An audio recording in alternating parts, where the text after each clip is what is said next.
Hey, what's up, guys? Hope you are doing well.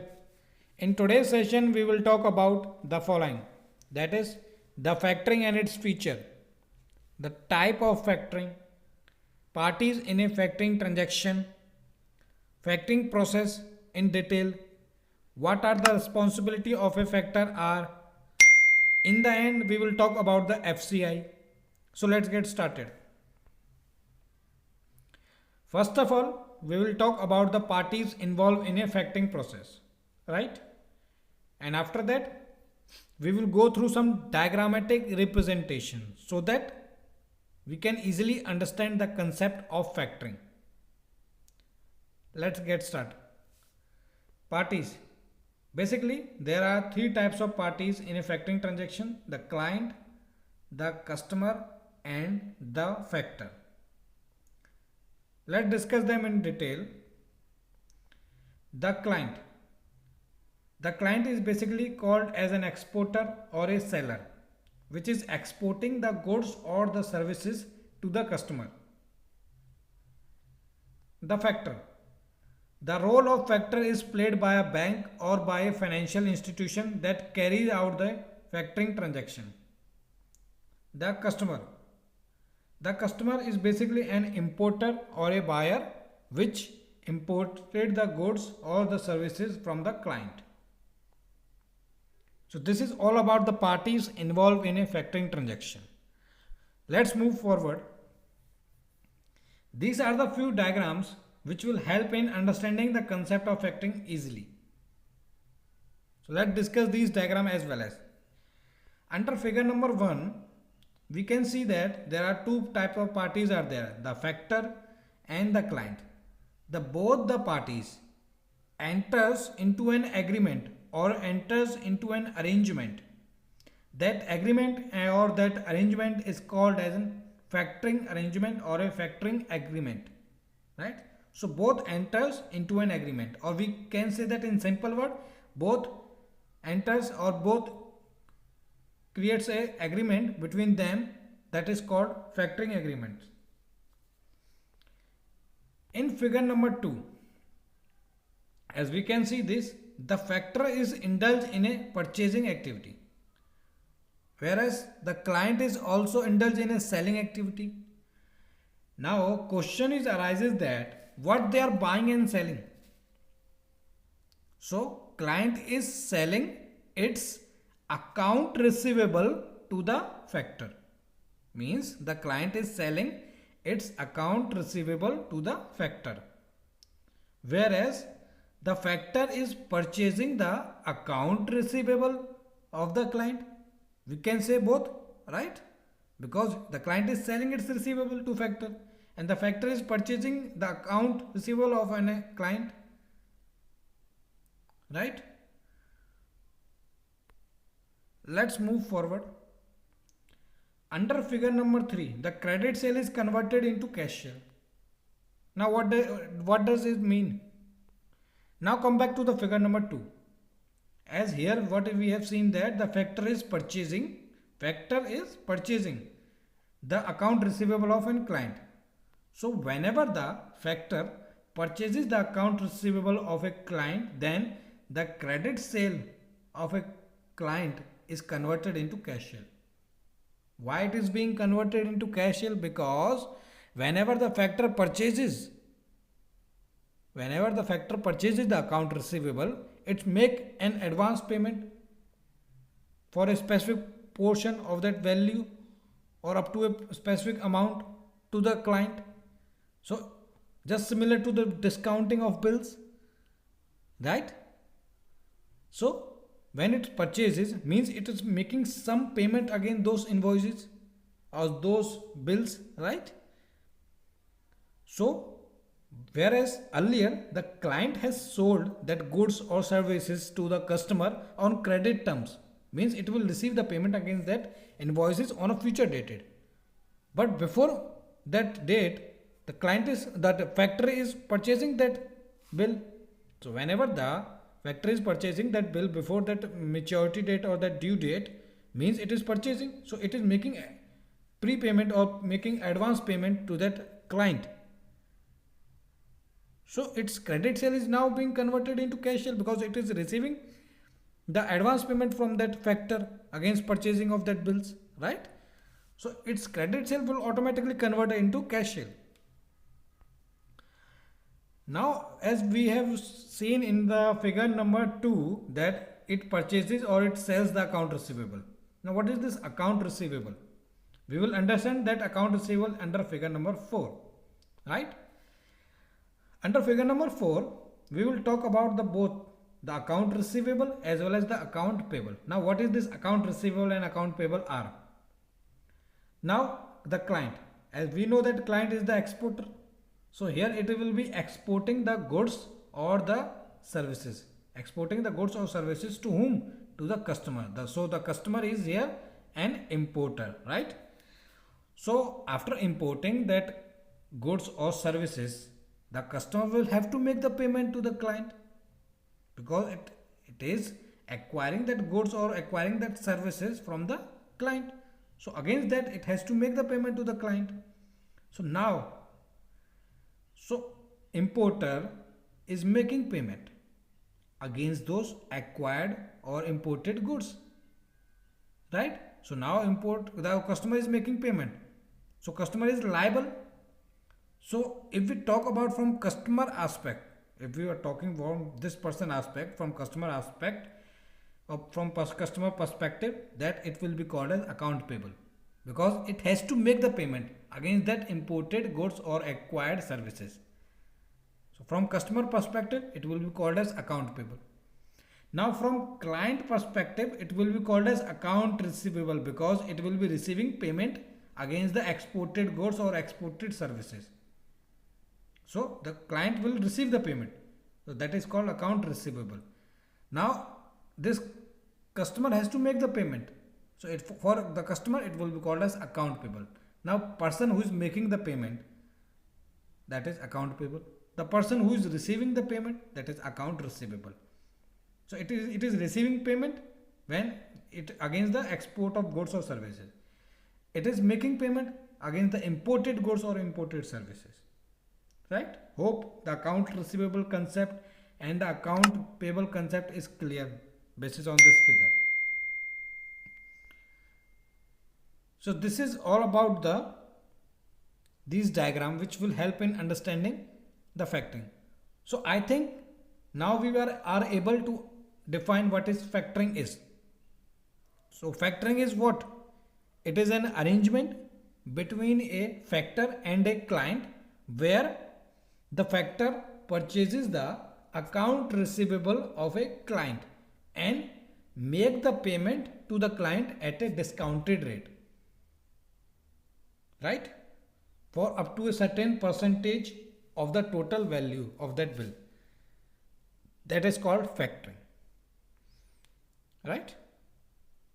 So factoring is what? Factoring is basically discounting of bills, discounting of invoices, right? So factoring basically a short-term loan where an advance payment is made to the client, right? Let's move forward. Now we will talk about what are the responsibility or what are the tasks or what is the role of factor in a factoring transaction, right? First is the collection of receivable. Now what is this collection of receivable means? Collection is basically known as whenever the customer pays against that invoice. Means whenever a customer pays, that is called collection. Receivable against means against those invoice. So means whenever the customer is making the payment against the total invoices which is owed to a business, that is called collection of receivable. Or in simple word, whenever the client ship the goods or export the services, right? So whenever the client, for the client it will be called as account receivable, right? Because it has exported the goods or services. So whenever it receives the payment, then for client it will be called as collection of receivable. So collection here means payment A receivable means against the invoices or the bill, right? After that, purchase of receivable. As we know that, as we have learned in figure number 2, that the factor purchases the receivable of client. So what is the role of factor here? It purchases the receivable, it collect the receivable. Collect means here the payment receiving. After that, what is the role of factor is? The role of factor is also to maintain the account of that client. Now whenever it has purchases the book debt or the account receivable of client, then it has to maintain the account as well. So it is the one of the most important task of a factor, that it also maintain the account, means the sales ledger, means against which customer it has received how much money, which is due, for which customer the payment is due. So it maintains the whole account, administration of that account, maintenance of that account. So all the task is need to be done by the factor, right? After that, the fourth feature is that statement of account. The factor has to share the statement of that account to the client as well as to the customer on a weekly or a periodically or a monthly basis, whatever it is defined under both the agreement, right? Along with that, before the collection of receivable is received, so before that it has to follow up for the customer for making the payment on the time. Means whenever the invoices are due for payment, before that time it has to follow up with the customer, so that the customer will make the payment against those invoices on the time, right? This is also the task of factor. After that, protection from bad debt. Bad debt means the money which can't be recovered, so it provides protection from that, or we can say it provides credit protection. Whenever the client sells its account receivable to the factor, it does not mean that it has received the payment from that factor and that's all. No, the factor is also responsible for collecting the payment from the customer. So somehow it is protecting that credit, right? After that, the evaluation of importers' creditworthiness through FCI. What is this FCI stands? FCI is basically stands for Factor Chain International, right? It is a body which constitute a group of factoring company. Means under this, it is an organization basically. So here there are multiple factoring companies enters into an agreement with that, or operates under it, right? Whether it is import factor, whether it is export factor. So all type of factoring companies work under it, and it has to follow that rules and regulation. It is like something a regulatory body. Whenever a factoring transaction is need to be operated, whether it is domestically or internationally, it has to be under that guideline of that FCI, right? So the evaluation of importer creditworthiness through FCI means that whenever before starting a factoring process, whenever the exporter requested to check the credibility of that importer, or to check the or to evaluate the importer's creditworthiness, then it requested the export factor to check the same. So export factor with the help of import factor or with the help of FCI evaluate the importer's credibility. So it is also one of the tasks of the factor, right? Now let's move forward. Now we will talk about the feature of factoring. It purchases the account receivable. We have discussed in figure number 2, right? Now we will skip this point. Now we will go to the point assignment of book debt to the factor. Now what is this assignment of book debt? Book debt is just similar to the account receivable, right? It is nothing different from that. So book debt is the account receivable. So assignment is something transferring that right. Assignment means transferring that right. So here when the factor purchases the account receivable of client, it means that the client is assigning the right of account receivable to the factor. So it is nothing more than this, right? Now financial service, it is one of the feature of that factoring. As we know that in factoring, what actually happens is the factor purchases the account receivable and make the payment to the client at a discounted rate, or by deducting its charges, or by deducting its commission, right? So it makes some sort of upfront advance, upfront fund to the client, right? So it is actually a financial nature of service, right? Short term loan. Factoring is basically a type of short term loan which range between 1 to 3 months up to 90 days. It is within the factoring criteria, right? Credit protection, we have just learned that it provides protection from the bad debt. So it is a type of credit protection, right? So we will skip this point.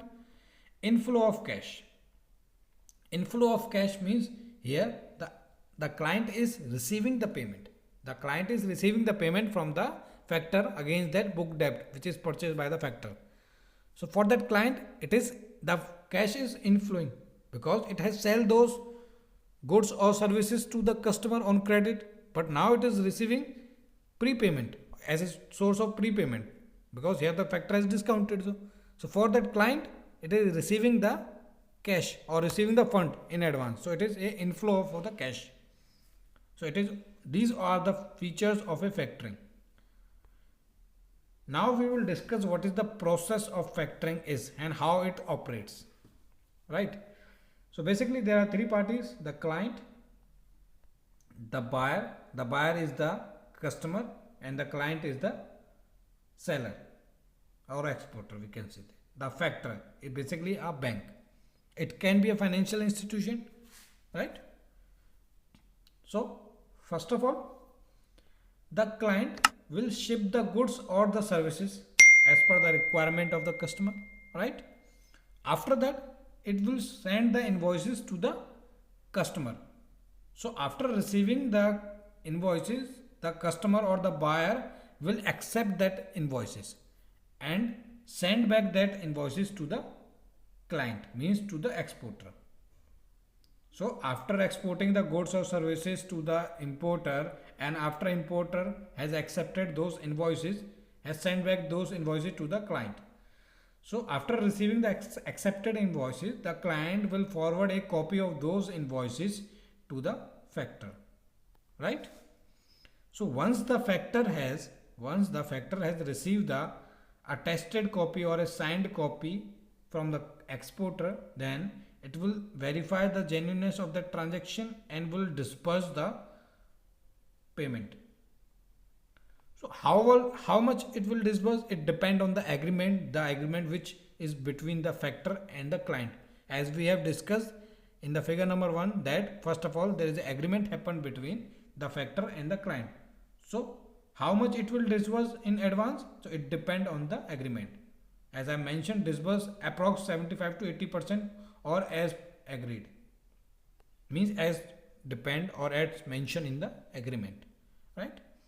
So after it make the advance payment to the client, the factor share the account statement with the customer. It also share the account statement with the client as well. So once the account statement is shared with the buyer, then on the due date or on the maturity date or a future dated, the customer will make the payment against those invoices. So after receiving the payment, the factor will disburse the balance payment to the client after deducting its charges, its commission, right? So this is all about the process of factoring, right? Now let's move forward. Now we will talk about the type of factoring are there.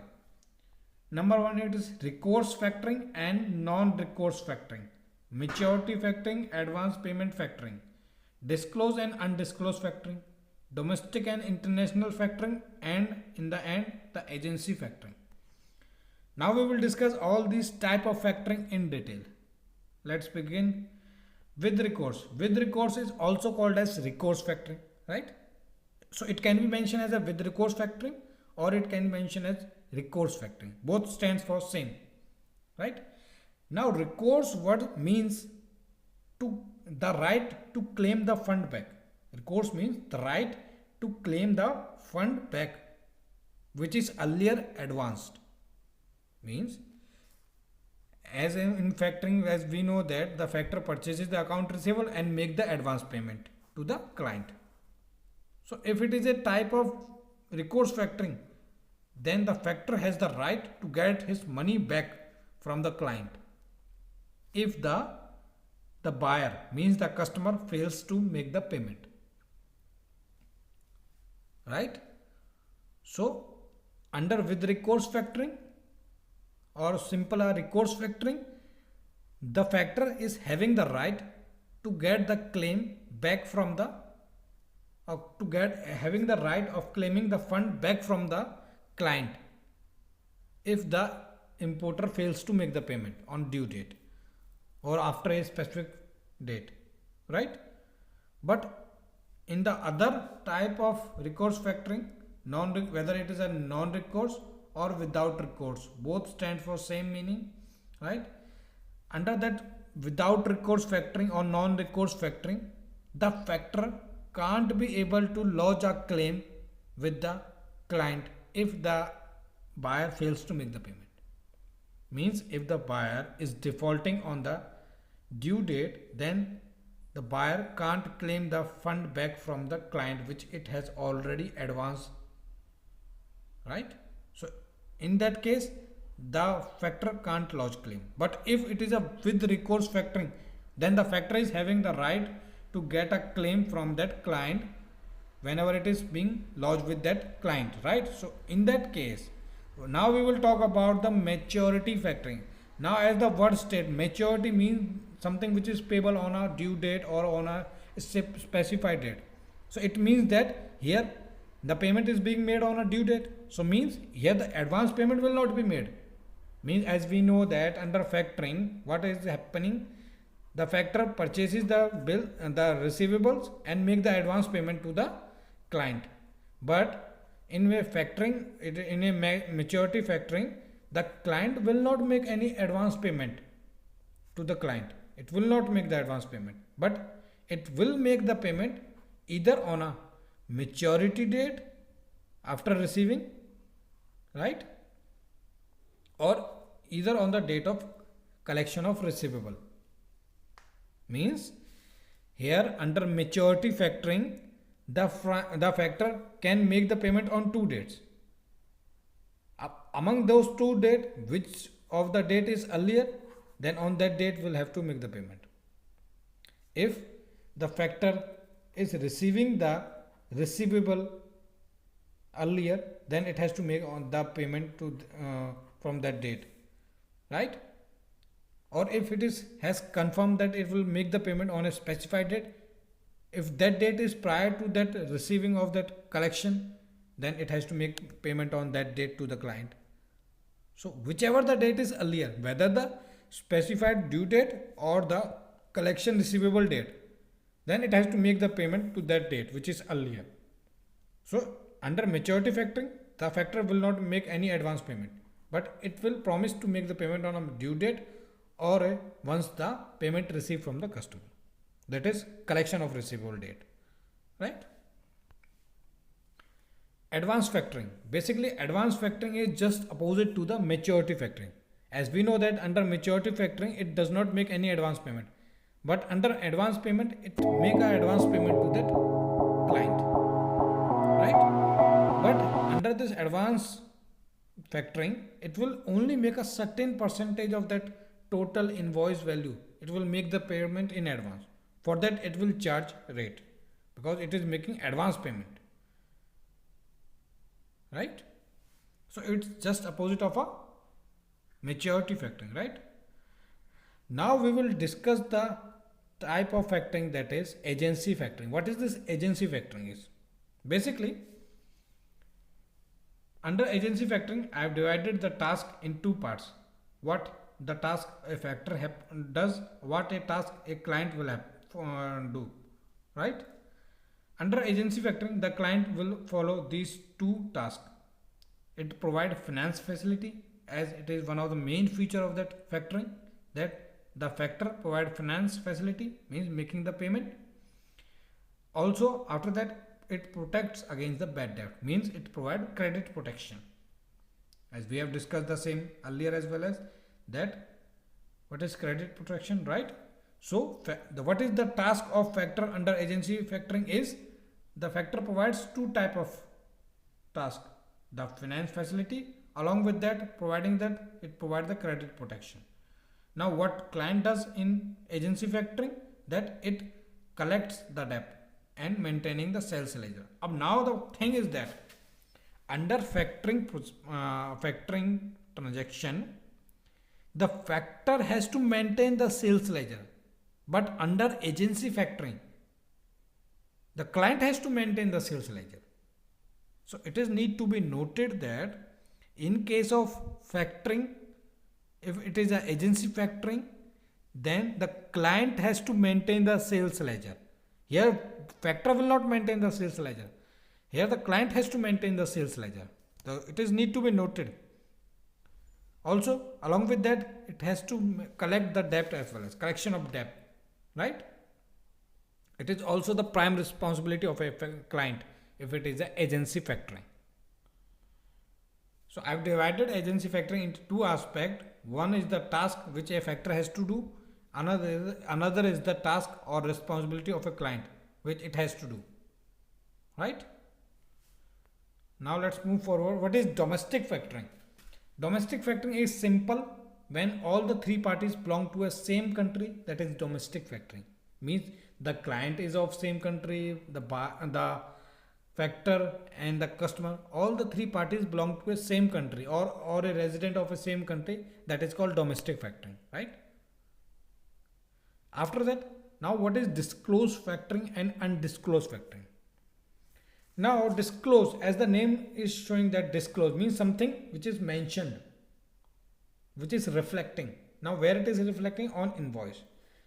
So whenever the factor name, the detail of factor, who is the factor, what is the address of the factor, when the detail of factor is disclosed on the invoice, when the detail of factor is disclosed on the sales invoice or purchase invoice, then that is called disclosed type of factoring. When the detail of factor is not disclosed, then it will be called as undisclosed factoring, or we can say a simple factoring where nothing is disclosed, means a undisclosed factoring. When the detail of factoring is disclosed, then it is called disclosed factoring. When the detail of factor is not disclosed, it kept at a secret, then it will be called as undisclosed factoring, right? Now we will talk about the type of international factoring. Now we will discuss this. What is that international factoring is? Now international factoring can also be called as export factoring, right? International factoring can also be called as export factoring, right? Or I also called it as cross-border factoring. Means there are three names of international factoring. First is the international factoring, second is the export factoring, and the third is the cross-border factoring. So I can mention any three of these. So you need to remember all these three names, right? Under international factoring, there are two types of factoring. One is the single factor system factoring. Under international factoring, there are two types of transactions. Single factor system factoring, wherein means the single factor is there. That single factor system is called single factor system for factoring. Wherever there are two factors are there, then it is called as two factor system factoring. Now what is these two type of systems are? Now discuss them in detail. First we will take up with the single factor system and factoring. What is this single factor? As the name is showing, single factor means here the factor is single. So that type of system is called single factor system for factoring, right? So under this type of factoring, so now as we before understanding this, now we will take a look at this. Okay, under international factor, whenever a transaction is beyond the territory of country, means when the client is of another country and the customer is of another country, then that type of factoring transaction is called as international factoring, right? So whenever the type of transaction is international factoring, then the client means the exporter. Then the exporter, it's having own factor, means the exporter factor.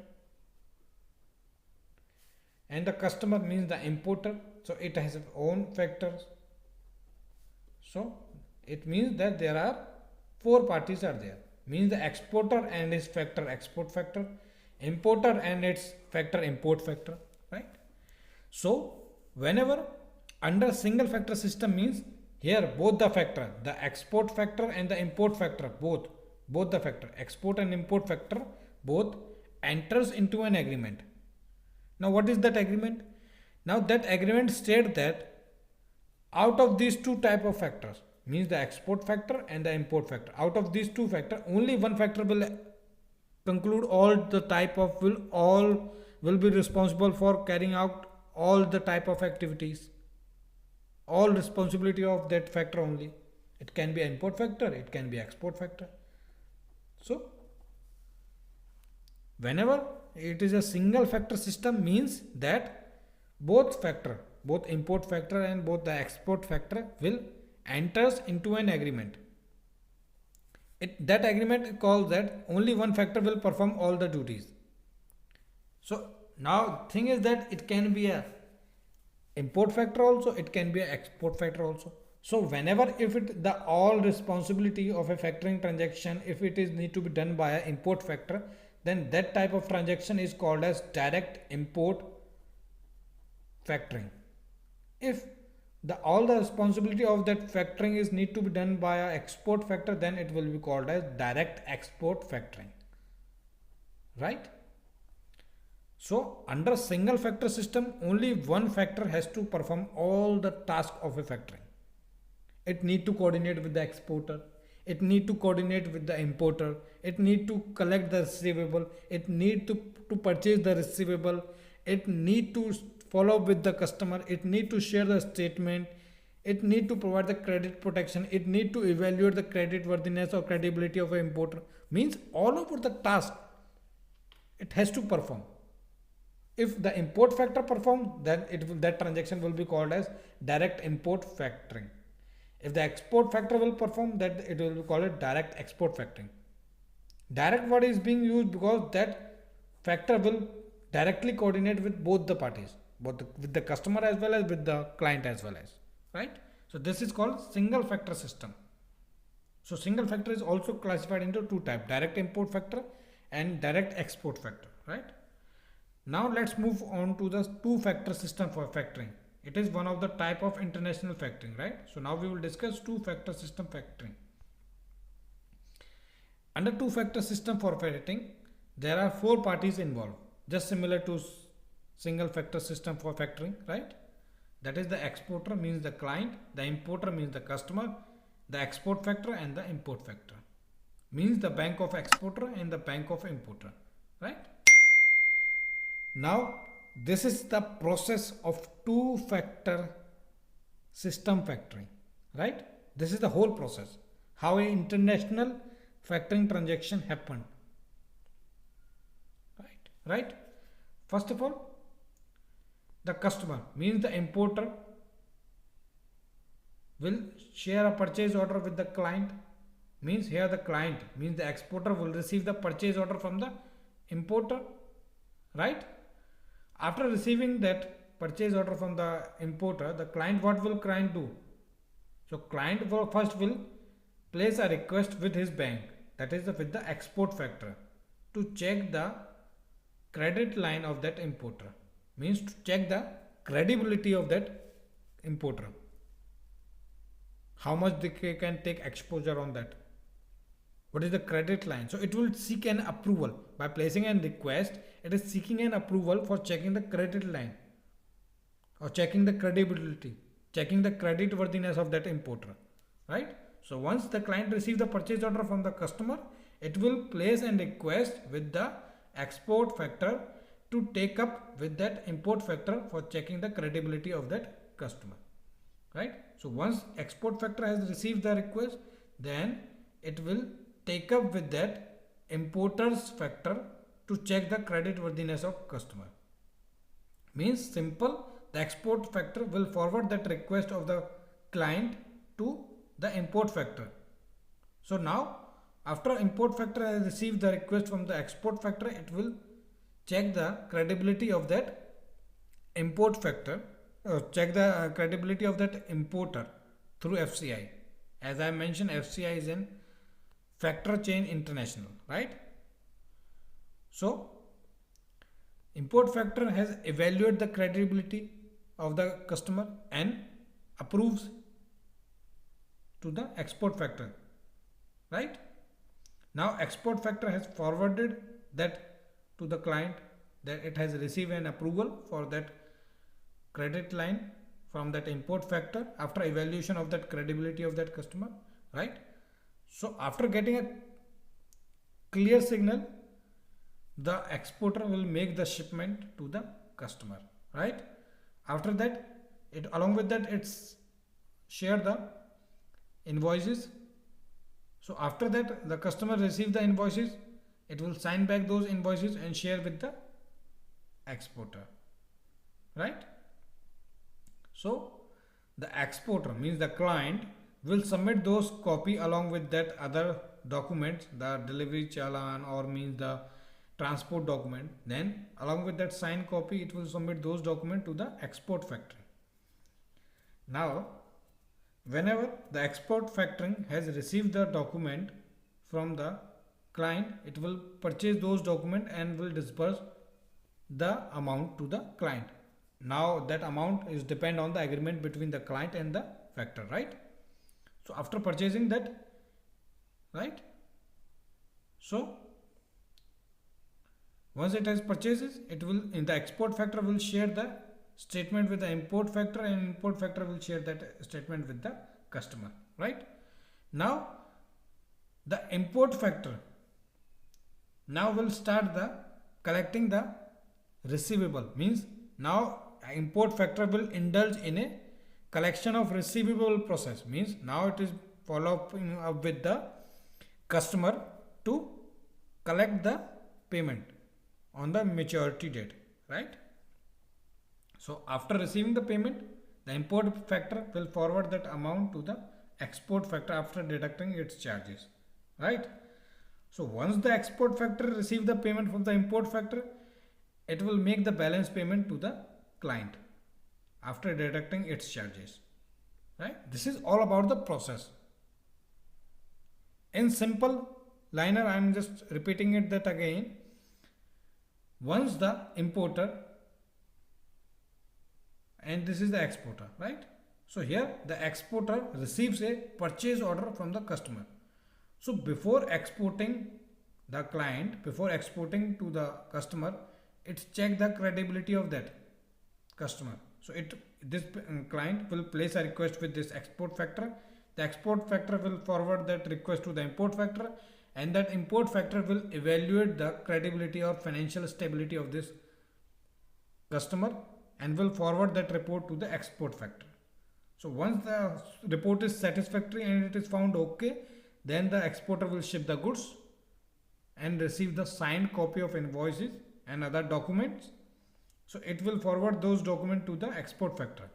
Once export factor has received those documents from the client, it will verify those documents and will purchase the document and make the advance payment up to their specified limit or up to a specified percentage as mentioned in the agreement between both the export factor and the client, right?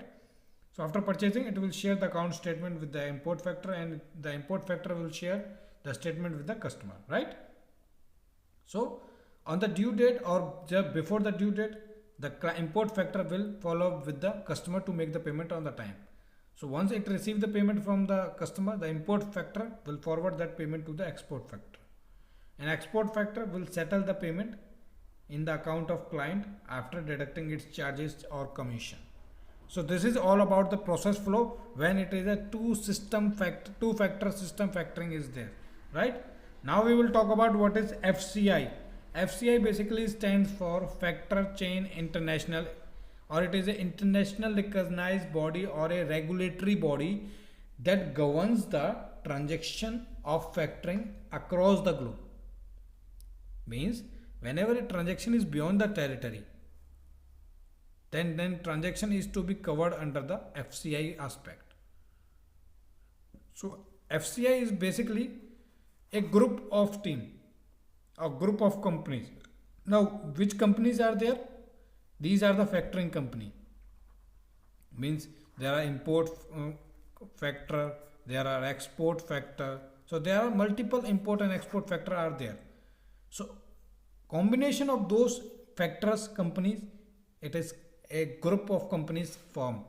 That group of companies called as FCI. Means a factor chain international. Right? Earlier it is known as factor chain international. Now it is being known as FCI. So it is need to be noted. Earlier it is factor chain international. Now it is being known as FCI. Basically the aim of is to facilitate the international trade. Right? So this is all about my video. Hope you like the video. Do hit on a like button if you like the video. Thanks for watching. Our next topic will be on forfeiting. Thanks.